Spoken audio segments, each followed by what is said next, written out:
Carl, when you mentioned the SBL issue that you had, can you give a bit more detail on how you used OptimalPlus to determine what those SBL limits should be and how you subsequently resolved that issue?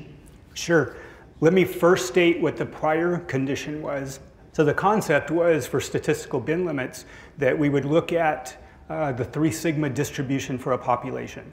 And so it makes, at least on the surface, statistical sense that I'm going to set statistical bin limits on both passing bins, and with our test methodology, we separate into multiple passing bins. We have all goods, partial goods, and different performance bins. What becomes a problem is when you have multiple occurrences of a statistical bin limit for the same event. We identified the 2 cases that I mentioned. One had 8 different statistical bin limits set on it, and the other had 13. And so there were statistical bin limits on fail bins, all at 3 sigma populations, and statistical bin limits on pass bins.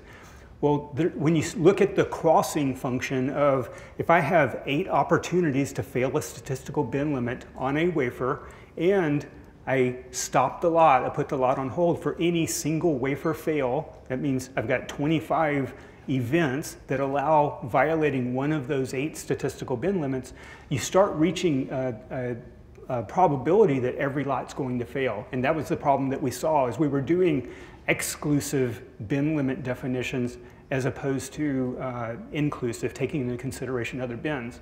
As we moved into the OptimalPlus environment, instead of setting fixed limits where the engineer picks a population of material, calculates what the 3 sigma variation is, and sets a limit based on that, use a dynamic baseline.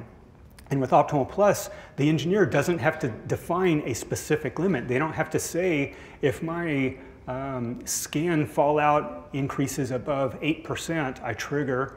They instead say, I'm going to trigger an event that's more than X number of standard deviations from the baseline. And the baseline dynamically adjusts as material moves through. And just as importantly, you can set the window.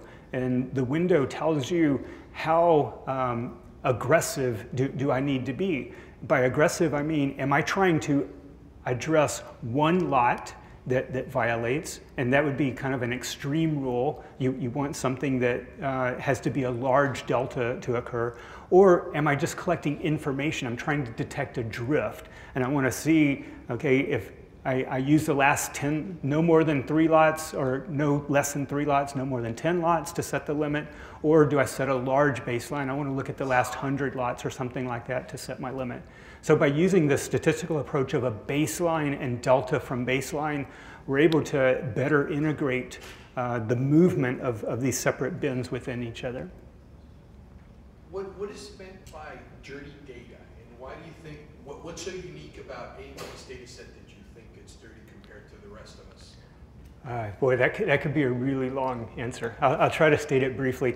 The simplest to think about is the concept of test names and how every program names a test differently. Okay. Or the concept of bin definitions. And when you have a tail in your data that is 200 bins long, okay, that's a problem. When you put multiple products together, and so you're trying to look at a population, because one of the keys here is the best in breed analysis. I want to look how product A is performing comparable to product B. And so you're trying to align that data, and each product engineer did it differently, named things differently. It makes it so that you can't do the alignment. Yeah. You mentioned culture a lot in your presentation. Was the culture at the subcontractors you used more difficult to change, or the internal, and how did you address that? Interesting question. A question came up yesterday, I think, after Michael presented in the Industrial Test Challenges Forum about what do the external test facilities think about something like this. There was an initial resistance that was, I would say, a comparable resistance, internal and external, when we first began this project. It turns out the external facilities, the spills, ASEs, and stats, were more quick to adopt the change than our internal facilities were. And the way we engaged that was not using this visibility, because that's really what OptimalPlus does, is gives us more visibility into how they're running their operation. We didn't use it as a hammer to beat them with. We used it as an enabler. We need more output from you guys. We can help you be more efficient in your operations. Where that was different with our internal facilities is these were already AMD people that we had in the facilities, and they already had kind of their mindset of what's important. To overcome that resistance, I would go to senior management, the director of the test facility, or the managing director or vice president of the test facility, and review a data comparison. Here we have common products that are running in an OSAT and running in your factory using the same testers, using the same test programs. This is the output they're getting, and this is the gap your team has in achieving that output. And in the culture change happened very abruptly after doing that in each test facility. But I was honestly surprised. I thought that the resistance would be greater in the OSATs. It wasn't. We had more resistance internally. But that comes back to the facts and data, is take the emotion out of it, just show the facts and let data speak. Hi, Sam McCart from Apple. You mentioned good parts and dirty parts, like near the last slide, which sound like very fuzzy descriptions. Are you using, or OptimalPlus using kind of fuzzy logic to distinguish between these, or is that just a result of some smaller tests in between? This is using outlier detection techniques. So, for example, just part average testing, where we're looking at a static IDD or a ring oscillator measurement, and we're identifying that the die under test is significantly different from the rest of the die on a wafer. Looking at good die, bad neighborhood and cluster type algorithms. Do I have a passing die that came from a neighborhood with a lot of scan fails or a lot of BIST fails or something? So it's using the basic premise that defects cluster and process variation oftentimes is geographic in nature, and coming up with a scoring mechanism by using several detection schemes and looking at the degree of the outlier, what is the distance from normal that a part is, we can start using we call it a die grading or a health scoring concept to say these are very unhealthy die. As opposed to if I come from a region where it's a nice flat parametric distribution, there's a good sweet spot of high yield and no fallout and such, there's a good probability that that die is, quote, clean and doesn't have the defects.